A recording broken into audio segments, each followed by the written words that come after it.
नाज़रीन आदाब, अली वारसी एक मरतबा फिर नया दौर के प्लेटफॉर्म से आपके सामने हाजिर है। आज मेरे साथ नया दौर के चीफ एडिटर रज़ा रूमी साहब जो हैं वो मौजूद हैं। Sir thank you very much for joining us. Sir बात आपसे डायरेक्टली स्टार्ट करते हैं। बात यह है कि पिछले कुछ दिनों में हमने एक अपटेक देखा है जो टेररिज्म है इसमें, और बहुत सारे वाक़यात पेश आ रहे हैं, और अब वाक़यात जो हैं वो किसी एक मखसूस एरिया में नहीं पेश आ रहे जो पहले सिर्फ लिमिटेड थे टू ट्राइबल एरियाज़ या उसके एडजेसेंट जो एरियाज़ हैं खैबर पख्तूनख्वा के अंदर, वो अर्सवाइल ट्राइबल एरियाज़, वो अब बढ़कर जो है वो बलूचिस्तान के अंदर भी हमें जो है वो टीटीपी की प्रेजेंस नज़र आना शुरू हो गई है नॉर्थ ऑफ बलूचिस्तान में, साथ साथ जो है वो बीएलए के साथ उनकी। तो इस वजह से मैं आपसे ये बात करना चाह रहा हूँ कि हमें अक्सर ये सुनने को मिलता है कि जी ये तो स्टेट के अपने बनाए हुए लोग हैं, इन्होंने पाला था। आपको कोई शक है? नहीं, मुझे शक ये तो नहीं है कि बनाया था। मुझे ये शक है कि शायद अब उनका जो है वो लड़ाई हो गई आपस में। So where do you think? तो आपने बड़े अच्छा ये स्टार्ट कर दिया है कि लड़ाई हो गई है। तो लड़ाई तो हो गई है, जाहिर बात है। जिन तालिबान को इतना सपोर्ट किया, उनको कितनी यहाँ पे कोयटा शूरा में उनको दी, वो यहाँ पे जायदाद खरीद रहे, उनके ख़ानदान रहते थे, उनको हथियार, उनको ट्रेनिंग, उनको मुज़ाकरात, उनको इक़्तिदार तश्तरी में रख कर 2021 में पेश किया, और वो गए जनरल फैज़ हमीद DGISI थे, और उनका वो फ़िक्रा है कि ऑल विल बी वेल, और या उनके वज़ीर आज़म ने कहा ग़ुलामी की ज़ंजीरें टूट गई, और ये कि ये फ़तह हो गई। खुद पाकिस्तान में हर कोई शादियाने बजाया था। आपको याद है कि हम यहीं लाहौर में ही मौजूद थे उस वक्त, जो मूड था, एक जुबिलेशन, यूफोरिया। आज क्या हुआ कि 4-5 साल के बाद बिल्कुल वो ठुस हुआ है वो मूड। अब वो गालियाँ दे रहे हैं इन्हीं को कि ये ऐसे है, ये वैसे है। तो पहली तो ये बात है कि ये तालिबान इशू जो है, ये एक लार्जर स्टेट, हमारी जो उसकी पॉलिसी और उसका प्रोजेक्ट का एक ऑफशूट है, एक आउटकम है। यानी कि आप कुछ हंडिया में चीज़ें डालते हैं और उससे आपका कुछ तैयार होता है, बिरयानी या कोरमा या जो भी आप हेल्दी फूड खाएं आपकी पसंद का, वो निकलता है। तो जब आपने वो तैयार ही वो किया है, आपने 40 साल उस देग को पका पका कर, तो उस देग में से यही कुछ निकलना था। ये कोई सरप्राइजिंग बात तो है नहीं। अच्छा, अब मसला ये हो गया कि क्या आप ये कह रहे हैं कि वो बदल गए हैं? मेरी भी ये ख्वाहिश है, और मैं भी अपने आप को हर रोज़ कहता हूँ कि बदल गए, और वेरी गुड, पाकिस्तान की स्टेट जो है वो बिल्कुल सही लाइन पर है। क्योंकि देखिए, इससे पहले कि मैं ये स्टेट वाली बात करूं, ये जो अभी जो प्रॉब्लम दरपेश है टीटीपी का, फॉर एग्जांपल, देखिए ये तालिबान और टीटीपी, इनके दरमियान जो एक डिस्टिंक्शन थी, ये आर्टिफिशियल थी, वो भी साबित हो गया फिक्शन थी।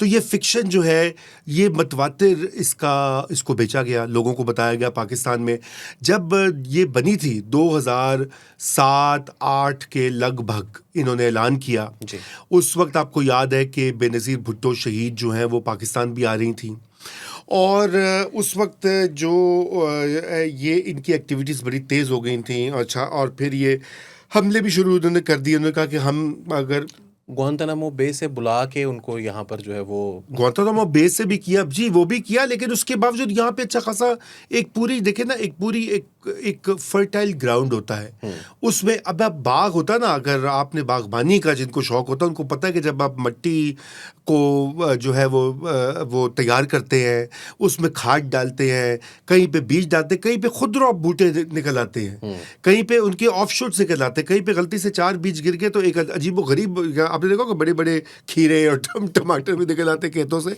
तो यहाँ पे यही हुआ कि यहाँ पे पूरी एक तैयारी 40 साल से आबियारी हो रही थी, फर्टिलाइज एक माहौल बनाया हुआ था, सेफ हेवन्स दिए हुए थे। कोयटा एक सेफ हेवन था, स्वात एक सेफ हेवन था, वज़ीरिस्तान और उसकी जो एजेंसीज है वो सेफ हेवन था। हत्ता कि एक वो शख्स जो कि ख़ुद उसने ये कहा कि वो APS के स्कूल के टेरर अटैक में मुलव्विस था और उनकी नुमाइंदगी कर रहा था, वो उसको एस्केप भी करने दिया, और वो किसी की मर्जी के बगैर तो खुद को एस्केप नहीं कर सकता, आपको पता ही है। और फिर एक हमारे साबिक DGISI, उन्होंने ये कहा कि ये कोलैटरल डैमेज है, ये रियासत की जो पॉलिसीज़ होती हैं, ये बच्चे जो शहीद हुए आर्मी पब्लिक स्कूल में 70-80 हज़ार पाकिस्तानी की जान चली गई, उन्होंने कहा ये तो कोलैटरल डैमेज है, कुछ भी नहीं है, हमारी बड़ी शानदार पॉलिसियाँ हैं और उन शानदार पॉलिसी से हम इंडिया को शिकस्त देंगे और अफ़गानिस्तान को अपनी एक 5वां सूबा बना के चलाएंगे। अब आप देखें कि वो सारी की सारी धड़ाम करके वो फेल हो गई है।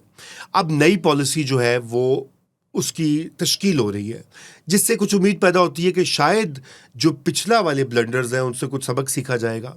तो मैं उससे पहले आऊँ, मैं आपको ये टीडीपी तालिबान और इनके दरमियान जो ये डिस्टिंक्शन थी आर्टिफिशियल थी। चुनाचे ये हुआ कि जब ये आपको याद है कि हमारे एक साबिक DGIS थे जनरल पाशा, तो उन्होंने एक फॉरेन जर्नलिस्ट से उनकी गुफ्तगू हुई, ये रिपोर्ट भी हुई थी जर्मन मीडिया में, मुझे याद है उस ज़माने में 2009 की या 10 की बात होगी।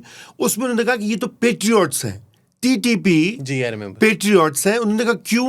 उन्होंने कहा इसलिए है कि जब इंडिया हम पे हमला करेगा या कोशिश करेगा तो ये जाकर हमारे साथ लड़ेंगे। These are his words.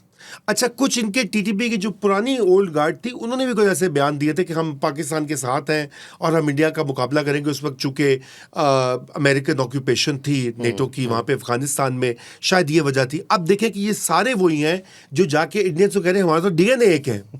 तो ऑफ कोर्स हालात बदलते हैं, लोग बदलते हैं, लेकिन जो क्या बड़ा सवाल ये पैदा होता है अली कि क्या पाकिस्तान की investment into this project was a wise one? Number 1। Number 2, क्या उससे हमने क्या अहदाफ हासिल किए? नंबर 3, क्या हमारी सिक्योरिटी, देखिए ना, अल्टीमेटली ये जो बात जनरल बेग से कही गई स्ट्रेटेजिक डेप्थ और इस तरह की डॉक्ट्रिन्स दी गई, वो इसलिए कही गई कि हमने पाकिस्तान को सिक्योर करना। Fair enough, states do they policy. America भी प्रॉक्सीज के थ्रू, ईरान का भी एग्जांपल है, आजकल आपने देखा वो एक्टिव हो जाते हैं, कभी हिजबुल्लाह, कभी हुतीज, कभी हमास, वो सारे प्रॉक्सीज स्टेट्स करती हैं। लेकिन हमने ये देखना है कि क्या हम वाकई सिक्योर हुए? नहीं। नंबर 1, क्या इंडिया को हम मुकाबला कर पाए? क्या इंडिया को हमने जो है वो उसके हमले को रोकने के लिए जो ये प्रॉक्सीज का इस्तेमाल था, इससे कोई फ़ायदा हुआ? नहीं हुआ, क्योंकि फ़ायदा जो हुआ वो तो हमारी एयरफोर्स, हमारी आर्मी की प्लानिंग थी। मई 2025 में उन्होंने रफ़ाइल गिराए, उन्होंने इंफॉर्मेशन की एक वॉरफेयर का जवाब दिया, उन्होंने पाकिस्तान को डिफेंड किया। इन प्रॉक्सीज से तो कुछ भी नहीं किया। तो सवाल ये पैदा होता है कि ये प्रॉक्सीज क्यों हैं और ये कहाँ पर हैं?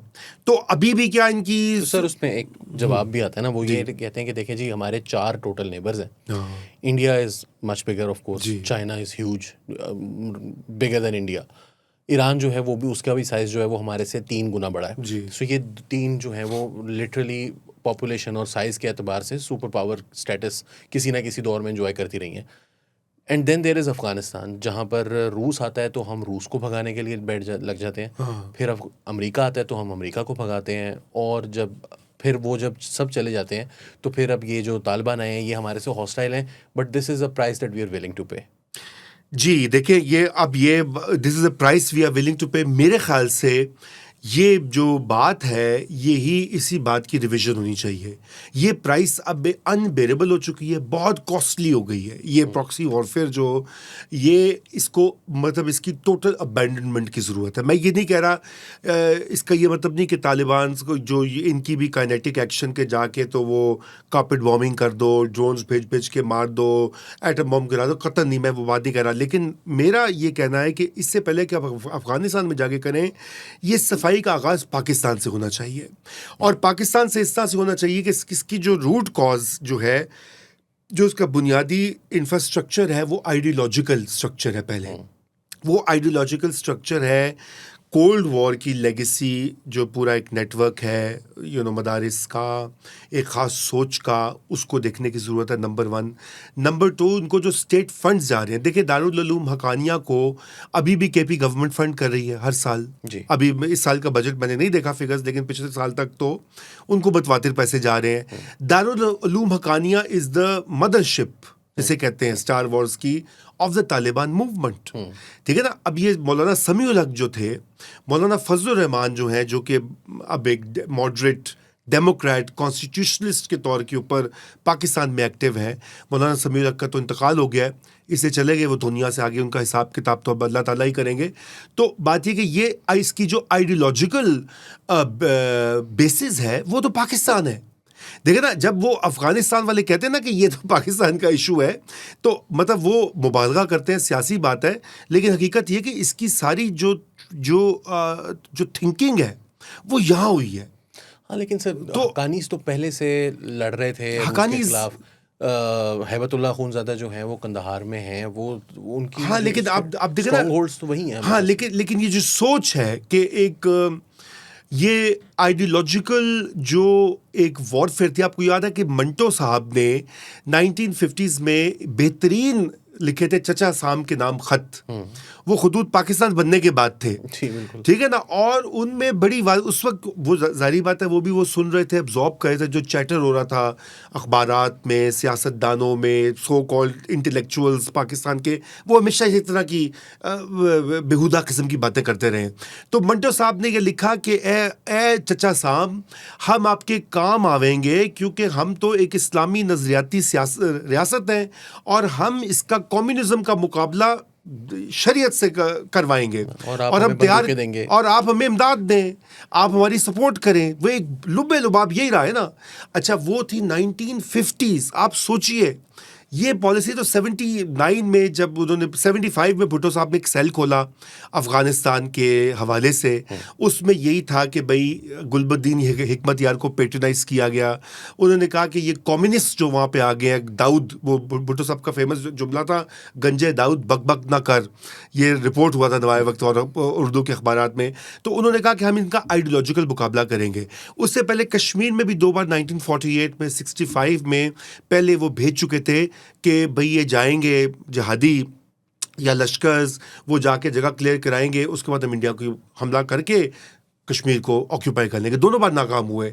फिर मुशर्रफ ने भी वही चीज़ रिपीट की 99 में करगिल का जो ऑपरेशन था, वहाँ भी NLI को भेजा गया, लोकल लोगों को, मतलब फौजियों को नहीं भेजा गया। उन्होंने कहा कि नॉन स्टेट एक्टर्स के तौर के ऊपर वो जाकर, तो वो बट दे वर फौजीज ना, मतलब हाँ, वो मतलब वो थे फौजी, हाँ वो थे NLI बेचारे, हाँ, टर्न आउट टू बी बाद में तो उन्होंने पहले तो डिनाई करते रहे, प्लॉजिबल डिनाइबिलिटी के लिए होता है। बहरहाल मैं आपको बता रहा हूँ कि ये एक हमेशा कहीं ना कहीं एक प्ले बुक रही है, मैंने, और मैं ये नहीं कह रहा कि ये बिल्कुल गलत है, सरीहन गलत है, लेकिन आप अपनी धरती के ऊपर वो स्ट्रक्चर्स नहीं क्रिएट करते जहाँ पे आप ये आइडियोलॉजी को परवान चढ़ाते हैं।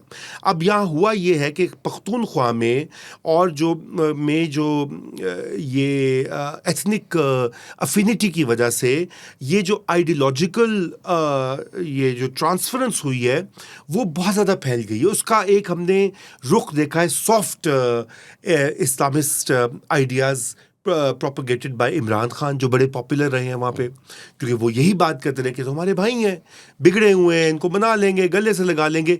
एक्चुअली तो वो यही बात कर रहे हैं ना, वो ये कह रहे हैं कि भाई एक extreme violent form of Taliban जो है उसको हम स्केल डाउन करते हैं to more acceptable form of Talibanisation.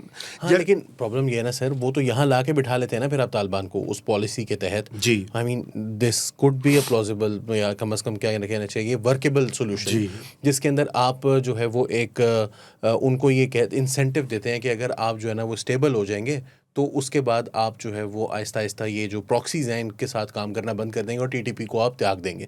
लेकिन यहाँ पर हो ये रहा है कि आप टीटीपी को लाके यहाँ पर बिठा लेते हैं, वहाँ से जेलों में से निकाल के यहाँ पर लाते हैं, जेल ब्रेक्स करवाते हैं। यहाँ पर आप वो लाकर बिठाने के बाद अब हम इस पोजीशन में हैं जिसमें हम हैं। अब आप मुझे बताएं कि इसका सोल्यूशन क्या है, बिकॉज आप तो ये कह रहे हैं कि वो हमें बच्चों को पढ़ाना पड़ेगा शुरू से। नहीं, बच्चों को देखिए, सबसे पहले तो स्टेट के, हाँ दुश्मन के बच्चों को पढ़ाना पड़ेगा, बिल्कुल मैं वही कह रहा हूँ, ISPR वाली बात है। देखिए, सबसे पहले तो जो आइडियोलॉजिकल इसकी फाउंडेशंस हैं उनको उनको फिक्स करना होगा, उनको रिवाइज करना होगा। ये अगर स्टेट की फंडिंग हो रही है, स्टेट की पेट्रनेज, उसको हटाना होगा।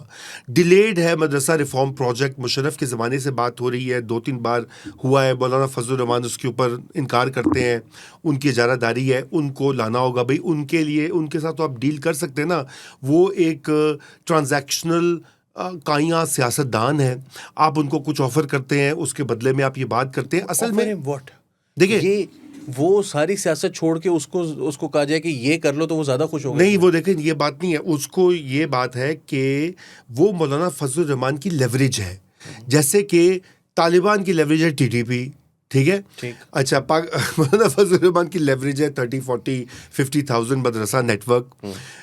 हर एक की लेवरेज है, ईरान की लेवरेज है स्ट्रेट ऑफ हॉर्मुज, ठीक है ना।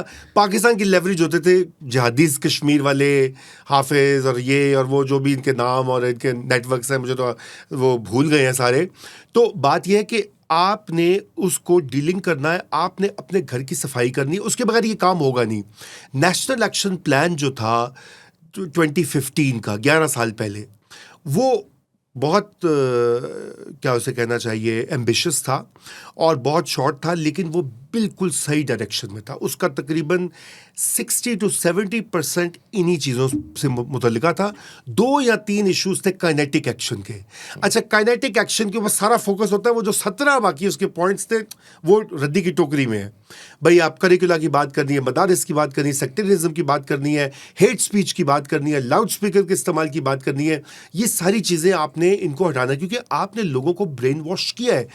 पख्तूनख्वा की ब्रेन वॉशिंग का नतीजा आप सबके सामने, मैं तफसील में नहीं जाऊंगा, नाज़रीन समझते हैं कि वहाँ पे क्या हो रहा है। और अब बलोचिस्तान के अंदर जो पश्तून एरियाज हैं, आप वहाँ भी देख रहे हैं कि वहाँ पे पार्ट वायलेंस है, धोंस है, part there is affinity tribal and ethnic, and part ideological. तो ये सारी चीज़ें वेक्टर्स यूं मिल गए। तो सवाल ये है कि आपने कहा कि करना क्या है। करना ये है, मैं वहीं पे आ रहा हूँ, करना ये है कि पहली तो इसकी आइडियोलॉजिकल फाउंडेशंस हैं, दूसरा जो इसकी इकोनॉमिक इंटरेस्ट जो के टाई अप हो चुके हैं उसका क्रैकडाउन करना। क्रैकडाउन कौन करेगी? स्टेट ही कर सकती है, आप और मैं नहीं कर सकते, ना कोई बाइस आके करेगा और ना ही कोई गैब से कोई वो ताकत आके, गैबी ताकत आके करेगी, ना ही फरिश्तों किसी ने उतरना है। ये इसी रियासत ने, जिसकी जिम्मेदारी है लोगों की सिक्योरिटी, जानो माल और इस मुल्क को बचाना और इसको इकट्ठा रखना, उनकी जिम्मेदारी है। तो वो आपको इकोनॉमिक इंटरेस्ट तोड़ने होंगे।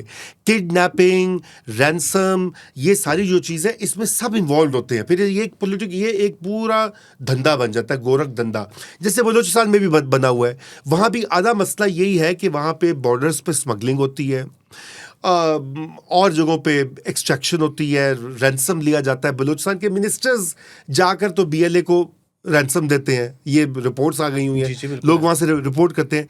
तो इसको तोड़ना है। उसको तोड़ने के लिए खुद रियासत के अंदर जो लोग हैं उसमें मुलविस होते हैं ना, जैसे कहते हैं ना लोग कि पुलिस चोरियों में शामिल होती है, डकैतियों में शामिल होती है, उनको पहले से पता होता है कि इस मोहल्ले में क्या प्लानिंग हो रही है। तो they have to do their inside job, inside cleaning जो है ना, house cleaning, in house cleaning, वो भी करनी होगी। तो अपने अंदर भी ठीक होना होगा। ये नहीं होगा कि आपने कहना है कि अभी तो मैं इनको जाके मारूंगा, लेकिन हो सकता है कि 2028 में, 2031 में ये मेरे काम आ जाए। नो, आपने एक फैसला करना है कि ये जो, क्या वो हिलरी क्लिंटन का एक मशहूर फिक्रा था कि बैकयार्ड में जो आपने जो ये मुसीबतें पाली हुई हैं, आपने उनसे छुटकारा हासिल करना है। हाँ, लेकिन ये दूसरी बात है। तीसरी बात जो है वो ये है कि आपने ये सोचना है कि वो तो कुछ तो है जो वो अफगान लोग हैं, कुछ जो पाकिस्तानी लोग इसमें इन्वॉल्व हैं, जो रिक्रूट हो रहे हैं, आपने उनके लिए अल्टरनेटिव्स ढूंढने हैं। अल्टरनेटिव से मुराद ये कि एम्प्लॉयमेंट है, या कोई इकोनॉमिक, जिसे कहना चाहिए अपॉर्चुनिटी है, या कोई और एजुकेशनल अपॉर्चुनिटी है। आपने उनकी इंटीग्रेशन का सोचना है। इसके लिए बाकायदा बहुत तहकीक हुई है दुनिया में। डिसआर्मामेंट और रीइंटीग्रेशन की जो पॉलिसीज है, यूएन की बाकायदा एक पूरी की पूरी पॉलिसी है। हमने उसके ऊपर अभी हम वहाँ पहुँचे भी नहीं है, बड़ी दूर है वो, हनूज दिल्ली दूरस्त। तो ये 3-4 बुनियादी चीज़ें जो है रियासत का अगर एक हिस्सा जाके बमबारी कर रहा है, करे, वहाँ पे भी आपने उनका मुकाबला करना है, ड्रोन्स आ रहे हैं, आपने उनको भी गिराना है। लेकिन दूसरा हिस्सा जो है इसकी तैयारी करे, सोच विचार करे और आगे प्लानिंग करके हंगामी बुनियादों पर काम करे। लेकिन मुझे ऐसा नहीं दिखाई दे रहा। This is why I am worried कि ये काइनेटिक एक्शन से 1-2 साल के लिए मामला ठंडा हो जाएगा, उसके बाद फिर से गर्म हो जाएगा ये बैटलफील्ड। तो आपने ये वाली कर दी। फिर हमें ये पता है कि इस पर इंडिया का एक बहुत बड़ा रोल आ गया है। यही मेरा सवाल है हाँ। सर में कि देखे ना, आप ये कह रहे हैं कि हमें जो है वो री एजुकेट करने की ज़रूरत है, डी एजुकेट करने की ज़रूरत है, और ये जो प्रोसेस है वो ज़ाहिर है अगर 40 साल बिल्कुल में बनाया था तो फिर 40 साल नहीं तो 25 साल 30 साल तो लगेंगे ना उसको फिर बिल्कुल वॉश आउट, उसको ब्रेन वॉश करने में, दोबारा से लोगों को अनलर्न करने में और रीलर्न करने में। उसमें इंडिया जो है वो इस वक्त सब कुछ कर रहा है। अफ़गानिस्तान के अंदर जो लोग हैं वो ट्रेंड फाइटर्स हैं जो कि पिछले 20 साल से अमेरिका से लड़ रहे थे, और वो अब 5 साल से हमारे ख़िलाफ़ बरसरे पैकार हैं। साथ साथ BLA है, और हमारी स्टेट जो है उसके भी कुछ ऐसी चीज़ें हैं कि वो ऐसे एलिमेंट्स को आगे नहीं आने देगी जो कि इस मामले को ठंडा कर सकते हैं, डेमोक्रेटिकली कोई बात कर सकते हैं, बलूचिस्तान के अंदर हो चाहे खैबर पख्तूनख्वा के अंदर। Now this is a situation we are in. Kinetic के अलावा आपको कीपिंग इन माइंड कि हमारी माइंडसेट क्या है हमारी कर्ता धर्ताओं का। देखिए, इससे पहले कि हम इंडिया पे आए, ये मैं 2-3 और नुक्ते हैं जो कि एजुकेशन, री एजुकेशन, आइडियोलॉजिकल क्लीन अप, ये इसकी जो इकोनॉमी है, इकोनॉमिक इंटरेस्ट उनको तोड़ना, इनको डस्ट लगाना, उनको क्लीन अप करना, और फिर उसके अलावा सबसे इम्पॉर्टेंट चीज़ ये है कि देखिए लॉ एंड ऑर्डर जो होता है वो एक सूबाई सब्जेक्ट है आइन के मुताबिक, नंबर 1। और नेशनल टेररिज्म की जो एफर्ट होती है उसमें सूबाई और लोकल गवर्नमेंट्स की शमूलियत के बगैर वो कामयाबी नहीं हो सकती। इस वक्त अगर केपी की गवर्नमेंट कुछ वो आधी है बोर्ड पर, आधी नहीं है, आधी नाराज है, आधी साथ चलती है, कभी वो गुस्से में, उनकी अब देखें ना उनकी भी जो नजरियाती या उनकी तरफ से जो स्टेटमेंट्स आती हैं उससे सीरियसनेस नहीं आती लोगों में भी। वो कहते हैं जी हम तो इनका इस चोरी शुदा हुकूमत का साथ नहीं देंगे, हम तो इस फील्ड मार्शल का साथ नहीं देंगे, इसने तो हमारे लीडर को ये किया है वो किया है। तो उससे ये होता है कि अवाम को भी लगता है कि ये तो कोई कच्चा पक्का काम ही है। तो अब कैसे बोर्ड पर लाना है सूबाई हुकूमत को, देखें वो भी अगेन इट्स नॉट आपका और मेरा काम तो नहीं है, ये बिल्कुल लाया जा सकता है, जिनका है उनको ये करना है। कौन करते हैं? सियासी लोग करते हैं। सर एक ही तरीका है, वो तो खान साहब को लाना पड़ेगा। देखिए जी, सियासी लोग, सियासी तरीका कौन करता है? सियासतदान कौन है? यही लॉट है, जरदारी, शहबाज शरीफ, नवाज शरीफ, ठीक है ना। इन्होंने रास्ता निकाला। ये आसिम मुनीर और उनके जो रुफकाए कार जनरल्स हैं या इवन मोहसिन नकवी जो है वो ये इसका हल नहीं निकाल सकते, because the generals don't, I mean politics में तो वो उनको सर वो उधर भी तो खींच कर ले आते हैं। जनरल इमरान खान भी तो वो नहीं सुनना चाहते ना। देखिए ये अब बात जो है ना, ये कभी हम इसके ऊपर सेपरेटली बात करेंगे कि इमरान खान क्या चाहेगा वो करने के लिए। सवाल ये पैदा होता है कि इसके लिए कोई ना कोई रास्ता तो निकालना पड़ेगा, और वो कैसे निकलना है? वो फिर इसी सूरत में निकलना है कि समथिंग गॉटा गिव।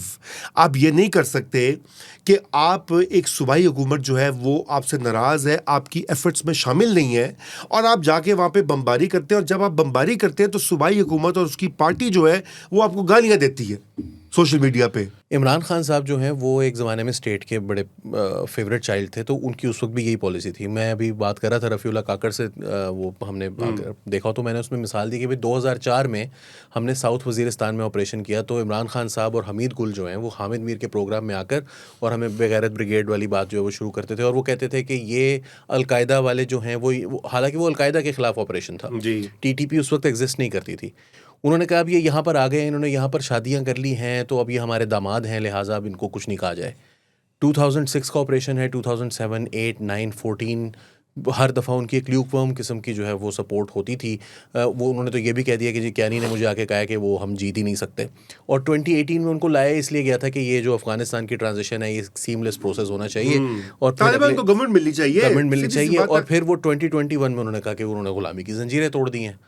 वो मोहसिन दावड़ कोई बात करता था तो वो उसके ऊपर चीखते थे, अली वज़ीर कोई बात करता था उसको जेल में डालते थे, and now they are practically a political arm in the opposition of the TTP। तो अब और 2013 से मुसलसल वो इलेक्शन जीत रहे हैं।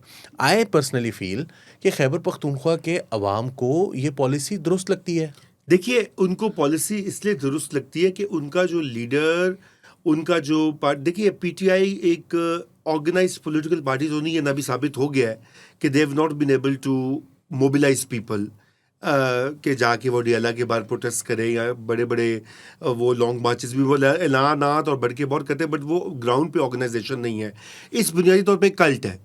अब वो कल्ट का यही असूल होता है कि कल्ट का जो टॉप पे से डायरेक्शन आती है, टॉप डाउन होती है कल्ट, जो वो कहा जाता है वो उसी के मुताबिक होता है। मैं आपको ये यकीन से कहता हूँ कि कल को इमरान खान की जो पोजीशन होगी नीचे लोग उसको मानेंगे, बट हैज इट एवर चलेंगे। चेंज्ड? वो उनका अच्छा आइडियोलॉजिकल मसला है। देखिए मैं इसके ऊपर नहीं जाऊंगा कि इमरान की पॉलिसी नहीं नहीं, होगी। केपी का पूछ रहा हूँ मैं, अवाम तो का अवाम का जहाँ मसला है। बिल्कुल मसला वहां पे चेंज होगा। आपके ख्याल से क्या लोग ये पसंद करते हैं कि वहां पे इस लेवल का वायलेंस हो, इस लेवल की इनसिक्योरिटी हो, इस लेवल की सूबाई हुकूमत की तवज्जो वहां पे ना हो, इस लेवल का वहां पे जिसे कहना चाहिए एक इंस्टेबिलिटी हो? बिल्कुल नहीं पसंद करते। लोगों ने अपने कारोबार चलाने हैं, नौकरियां करनी है, दफ्तरों में जाना है, स्कूलों में जाना है, घरों में जाना है। आपको अभी तो उन्होंने क्या किया कि समझौता किया हुआ है। कोई उठता है, अगवा करके ले जाता है किसी को, जज को उठा के ले गए, सेशन जज को, दुकानदार को ले गए, बिजनेसमैन को ले गए, एमपीए को ले गए, मिनिस्टर को ले गए, चीफ मिनिस्टर के रिश्तेदारों को ले गए। तो वो उन्होंने जाके पैसे देके ठंडा कर दिया मामला, ठीक है ना? क्योंकि उनको nobody is serious enough because there is not a political strategy है। सो काइनेटिक के साथ पॉलिटिकल स्ट्रेटजी, मैं सिर्फ इतनी बात कह रहा हूँ, वो कैसे करनी है देखें, वो हमारा काम नहीं है, लेकिन उनको करनी पड़ेगी।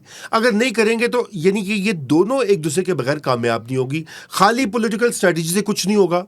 आप जाके जितनी मर्जी केपी पीटीआई को शामिल कर लें, वो आके मारते रहेंगे तो आपको जवाब तो देना पड़ेगा, काइनेटिक। लेकिन अगर आप खाली काइनेटिक के ऊपर तकिया करेंगे और इधर आप इनको छोड़ देंगे कि लोगों में ओनरशिप नहीं है, तो उसकी कोई ओनरशिप नहीं होगी। अच्छा, अब आप इंडिया वाली बात अच्छा, पर आ और जाएं। अब मैं इसके बिल्कुल आ रहा हूँ। अब मैं आपको ये बता रहा हूँ कि ये एक, इसको बोलते हैं एक होल ऑफ गवर्नमेंट सिस्टम्स की अप्रोच। सिस्टम के अंदर कुछ टुकड़े होते हैं, कुल होते हैं, मैं आसान अल्फाज में कह रहा हूँ। सिविलियन हुकूमत होती है, उसके अंदर पुलिस होती है, इंटेलिजेंस एजेंसीज होती हैं, फौज होती है, एफसी होती है, दीगर। अब आपने अगर उन सब के साथ मिलकर इसका एक मुकाबला नहीं किया, तो एक जुज़्व या एक टुकड़ा करेगा तो बाकी टुकड़े उसमें शामिल नहीं होंगे, तो वो क्रैश कर जाएगी। और यही हो रहा है। This is why this kinetic जो एक्शन है, ये शॉर्ट टर्म में तो कुछ छोटा मोटा फ़ायदा दे देगा, इसकी मीडियम टू लॉन्ग टर्म में कोई अफादियत नहीं होगी जब तक हम मान नहीं जाएंगे। अब सवाल आता है इंडिया का। देखिए, मैं इंडिया के बारे में आपको एक बात ही कह सकता हूँ। जब यूसुफ रज़ा गिलानी वज़ीर आज़म थे और शर्म शेख में वहाँ पर उनकी आई थिंक मनमोहन सिंह के साथ मुलाकात होती है, उसका एलामिया आता है। उस एलामिया में पहली बार बलूचिस्तान का वर्ड शामिल होता है। अब इंडिया में एक पूरी एक डिनायलिस्ट इंडस्ट्री, वो कहते हैं जिसका ये मतलब नहीं था, उसका वो मतलब था। भाई बात ये है कि that word Balochistan was mentioned in the common जो उनका अग्रीमेंट होता है दोनों पार्टीज का।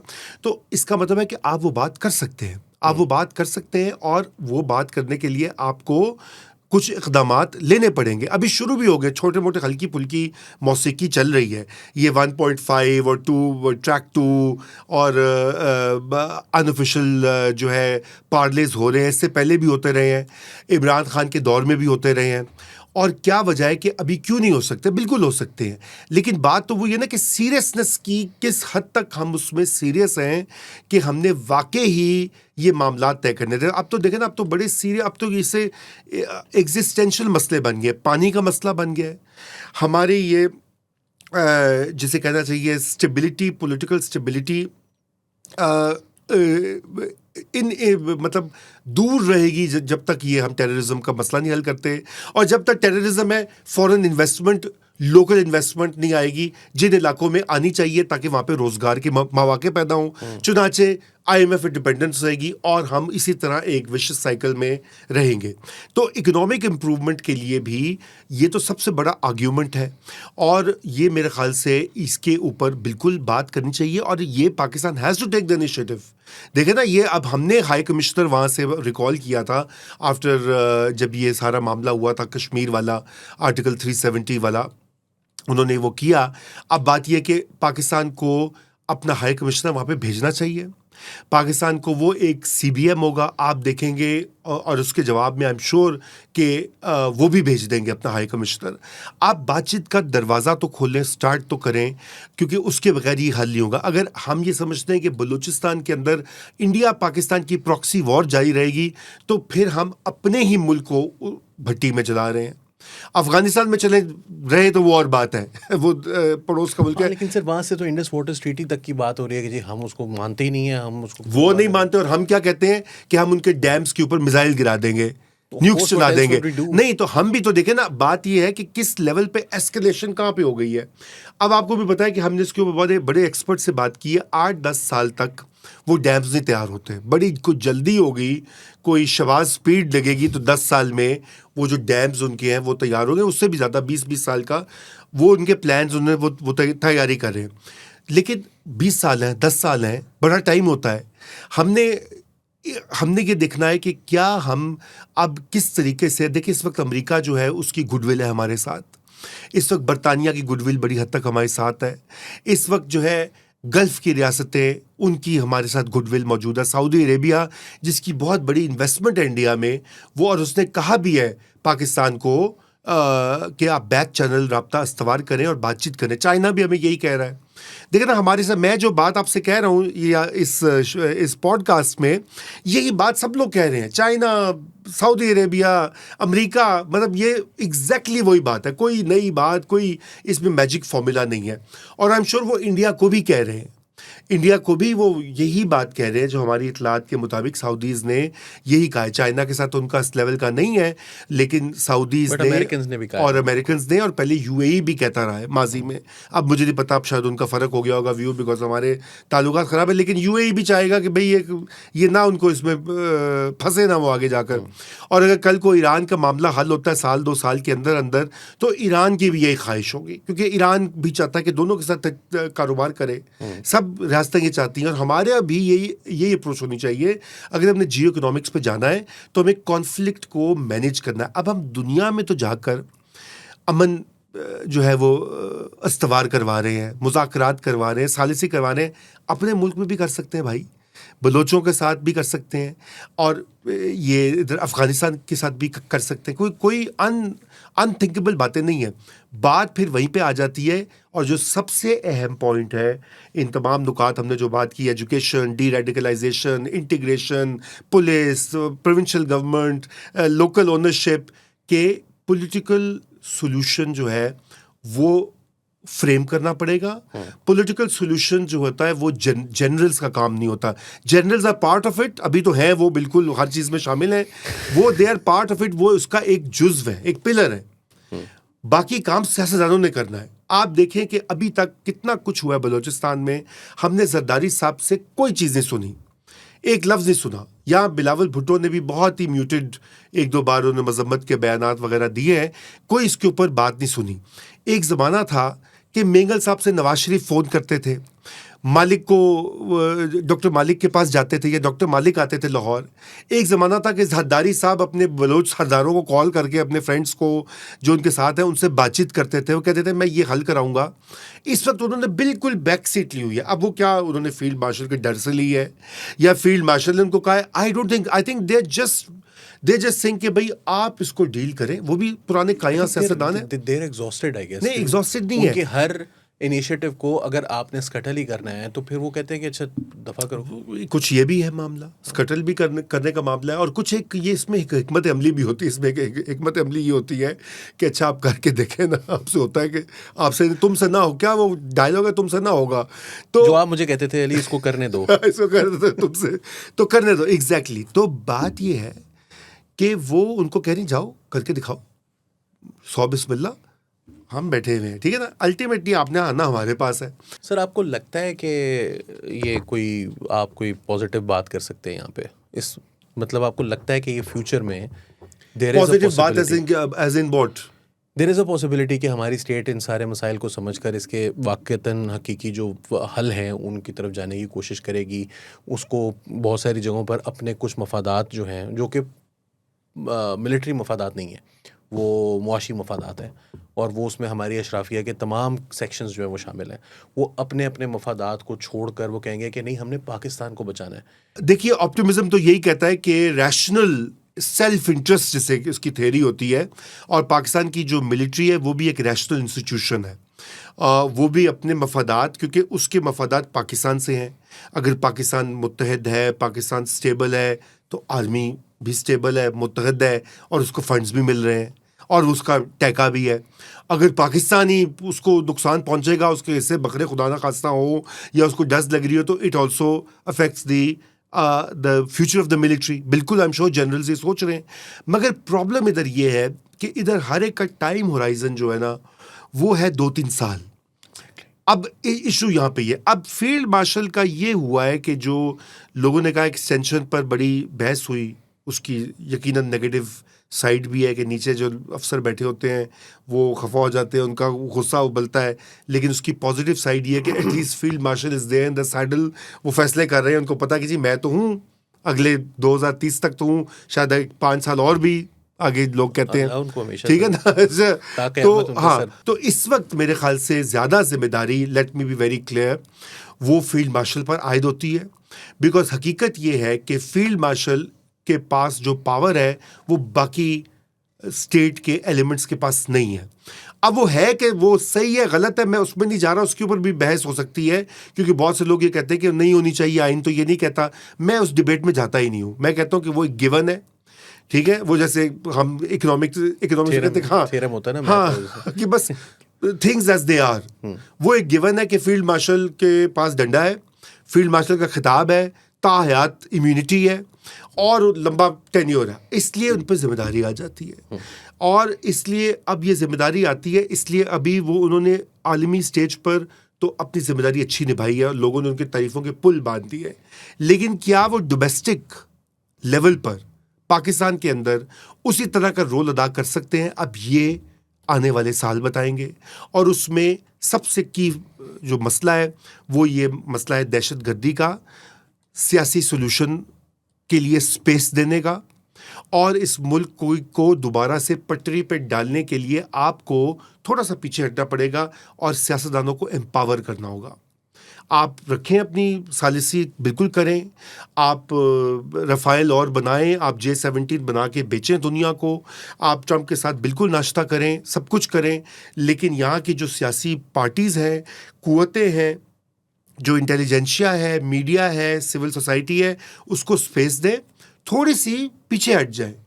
और जिस तरह का एक वो है ना माइक्रो मैनेजमेंट वाला माहौल है, इनका नहीं, खुद नहीं फील्ड मार्शल बल्कि पूरी इदारे का, इंटेलिजेंस एजेंसीज का, उसको थोड़ा सा लूजन अप करें। कोई कयामत नहीं आएगी कि इमरान खान रिहा होकर आ जाएगा, क्या कर लेगा? कुछ नहीं कर सकता इमरान खान। सर वो आपने लतीफ़ा सुनाना है, फिर मौलवी साहब ना लगाना लिया था।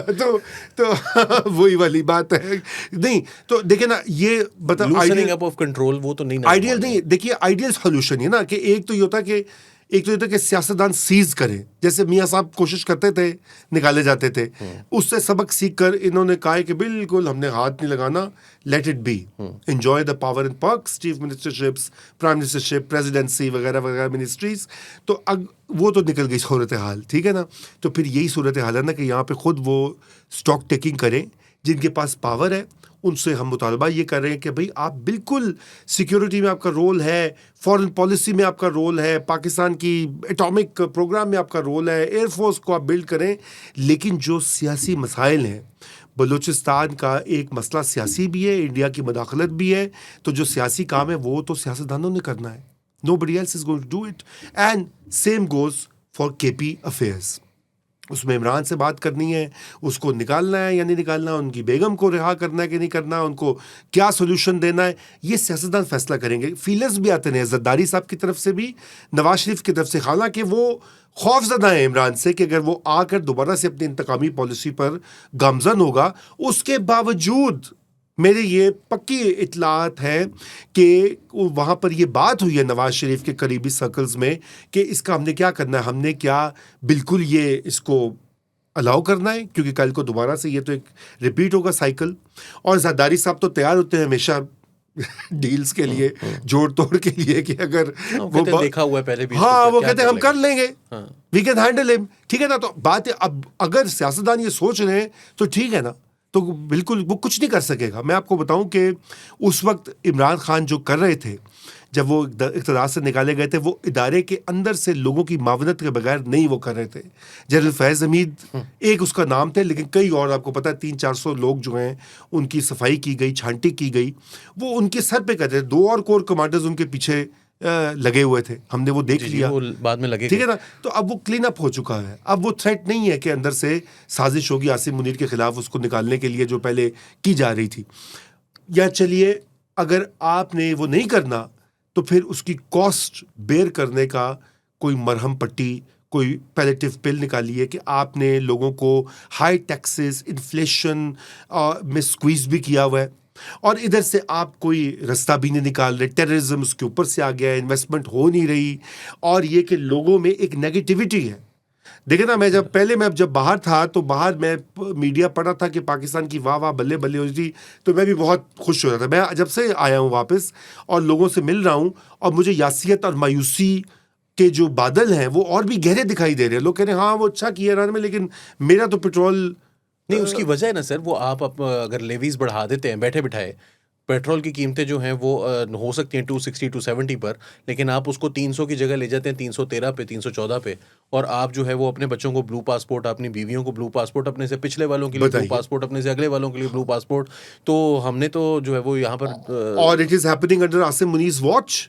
देखे ना, बात ये है कि अगर फील्ड मार्शल, ये 4 साल का वर्डिक्ट तो ये है कि आसिम मुनीर साहब की during his tenure as the field marshal, Pakistan की पॉलिटिक्स हो, पाकिस्तान की इकोनॉमी हो, पाकिस्तान की क्या कहते हैं, एक ये जो सियासी सूरत हाल बहुत अच्छी हुई है, इंटरनल रुक जाओ वो मतलब बहुत ऊपर गई है। बस यही कह सकते हैं, ये आप कह रहे हैं तो यही कहा करो, मैं बिल्कुल आपसे एग्री करता हूं। तो, लेकिन नाज़रीन समझ रहे हैं कि हम क्या कह रहे हैं, कि आम आदमी को स्क्वीज सख्त हो रहा है, और जो लोग वहाँ पे बलूचिस्तान में, खैबर पख्तूनख्वा में और किसी हद तक कराची में हैं, वो और भी स्क्वीज महसूस करें, वो इनसिक्योर हैं।